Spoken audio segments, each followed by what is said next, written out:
After the 1973 season, the most famous thing a person from the Brett family ever did was surrender Hank Aaron's 700th home run. But luckily for the Brett family name, George Brett would play his first of 20 full seasons the very next year in 1974, eventually culminating in a Hall of Fame career. Welcome back to Learn a Hall of Famer, a series where I go over every MLB Hall of Famer in alphabetical order, giving you some of their stats and some history so we can all learn more about the greats of baseball. And today we look at the greatest Kansas City Royal by a country mile, George Brett. Brett was born May 15, 1953 in Glendale, West Virginia. His first love was actually football, as he was the starting quarterback for his high school team. Now, he did still play baseball in high school, but he was overshadowed by his older brother, who was already pitching in the big leagues at this point, and by his teammate Scott McGregor, who would go on to have a 13-year MLB career. The ambidextrous Mr. Drama was a third baseman and shortstop in high school, with his team going 33-2 Brett's senior year. And 6 players, including Brett, were drafted off that team. He received no college offers, and most scouts were hesitant taking Brett because he still had some baby fat in his midsection. But Royal scouts Tom Farrick and Rosie Gilhousen pushed their team hard enough to end up taking Brett in the second round of the 1971 MLB Amateur Draft. George Brett played in the MLB from 1973 to 1993 for the Kansas City Royals. He bat lefty and threw righty. He played third base. He bat .305 for his career average, scoring 1,583 runs with 3,154 hits, driving in 1,596 RBIs and crushing 317 home runs. 88.6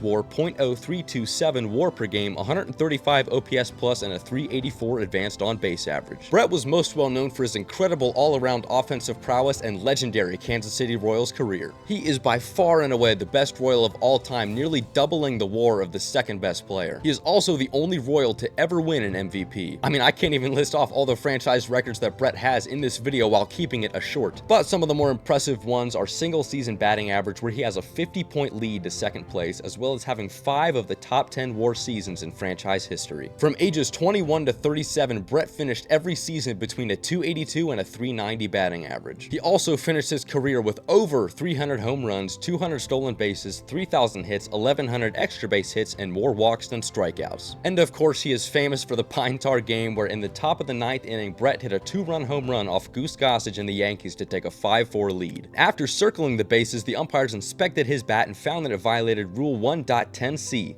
So, they called Brett out and he went absolutely berserk. George Brett was elected into the Hall of Fame in 1999, winning 98.2% of the vote on his first ballot. As always, thank you guys so much for coming to class. I've been Professor Baseball, you've been great, and I will see you next time.